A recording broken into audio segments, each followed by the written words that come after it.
तो हमारी क्या सबकी इच्छा यही रहती है कि उसका कार्य सफल हो, जो काम करने जा रहे हैं वो उसको लाभकारी, गुणकारी, सुखदायक होना चाहिए।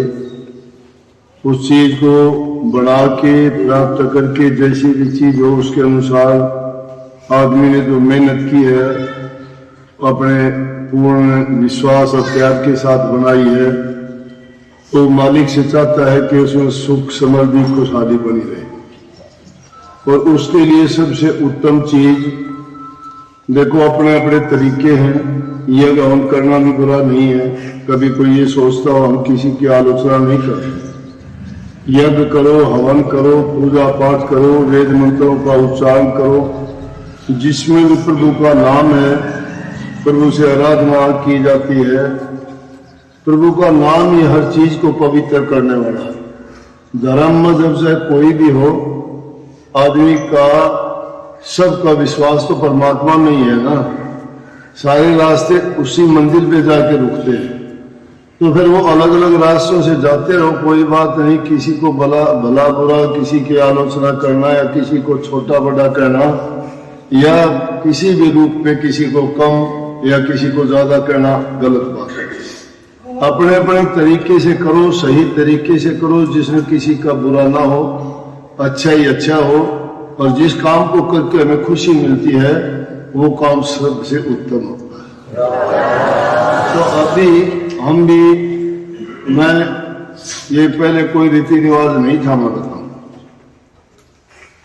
अवल तो महाराज जी ने बहुत सी ऐसी परंपराओं को जन्म दिया जिनको जानते ही नहीं थे। राधा स्वामी मत अपने इस एरिया में नहीं था इतना, इक्का दुक्का होते थे गांव में। लेकिन महाराज जी ने काफी मेहनत प्रयास करके और संघर्ष करके,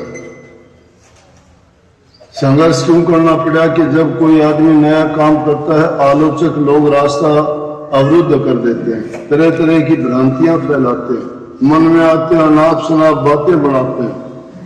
तो वो बड़ा संघर्षपूर्ण जीवन रहा उनका।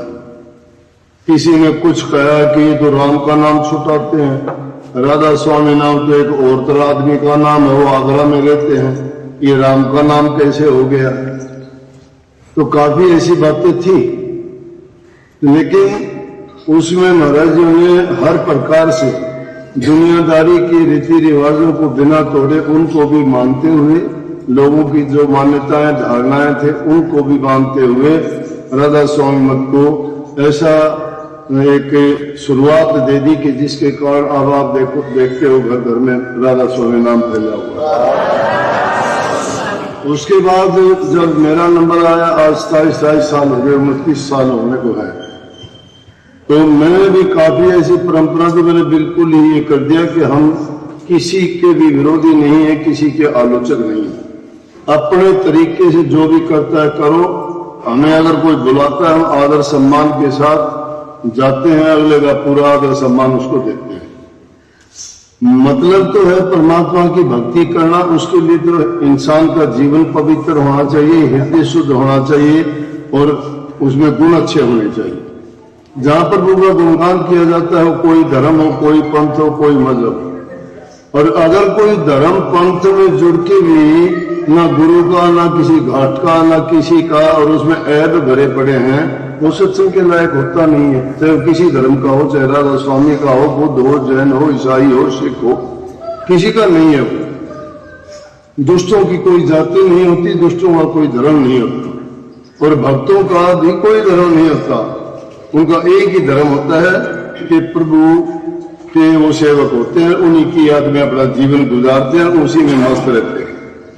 इसलिए मैंने भी ऐसा किया, मैं सबका आदर सम्मान करता हूँ। जहां कोई बुलाता है जाता हूँ, को मैं उनका करता हूँ, वो मेरा करते हैं। तो इस बात से ये होता है कि आपसी भाईचारा प्रेम बढ़ता है। जो आदमियों के धार्मिक के रगड़े झगड़े होते हैं वो खत्म होते हैं, एक दूसरे की भावनाओं को समझते हैं। हमें त्रुटि हो तो वो निकाल के उनके अच्छे गुण हैं उनको और अपना लेंगे तो और अच्छा हो। तो मुझे नहीं पता था किसी चीज का कि हम क्या करें। मंगलाचरण का कोई पाठ नहीं होता था पहले, कभी जानते ये आरती विनती प्रार्थना नहीं होती थी अपने आश्रम में, कभी सोचते हो? ये मैंने शुरू की थी। और वो भी शुरुआत कैसी थी? महाराज जी जल्दी नहाया करते, मैं 2 बजे ही उठ लेता था, मेरी आदत है कभी से। चूल्हे में पानी गर्म करना पड़ता था, गर्म पानी से नहाते थे, गर्म पानी करके उसको स्नान करा के धोती कपड़े उनके धो के, उसके बाद जो पानी बचता तो ठीक, नहीं मैं तो ठंडे से ही नहा लेता था। उसके बाद महाराज जी चाय देके ठीक 4 बजे मैंने शुरू की थी आरती की आश्रम। अब वो एक नियम बन गया, जहां कहीं भी जाते हैं, हर आश्रम में जो भी रहते हैं सेवादार, वो सुबह उठ के स्नान करके, और उनके लिए क्यों मैंने सुलभ तरीका क्यों बताया? वो इसलिए बताया कि कुछ लोग नाम तो ले लेते हैं, लेकिन नाम लेके नाम की कमाई नहीं करते, अभ्यास नहीं करते, ना सुमन करते, ना ध्यान करते, ना भजन करते। कुछ कर नहीं सकते, कुछ करना जानते नहीं, कुछ करते ही नहीं है। मतलब ढुलमुल उनका मन होता है, तो इसलिए मैंने सबके लिए ये कर दिया कि वो कुछ भी नहीं करेंगे तो आरती विनती में तो जरूर बैठ जाएंगे।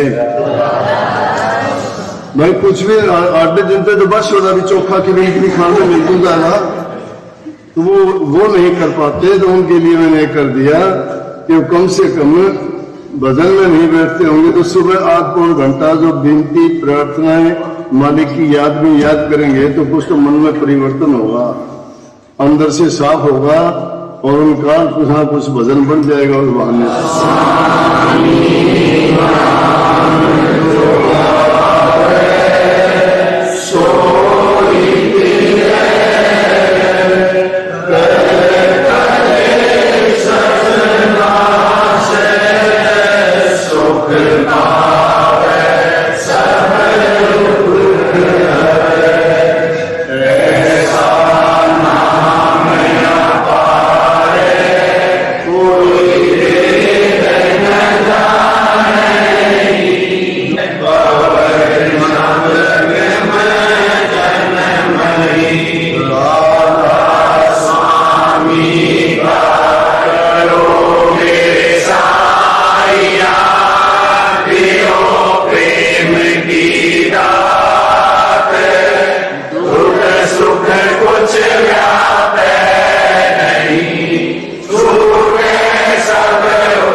समाधि खुशहाली दे, फलो फूलो, और आप इस मकान में आने के बाद आपको खुशियां खुशियां और लाभ ही लाभ मिले। हम सबकी यही प्रार्थना दुआ और आशीर्वाद।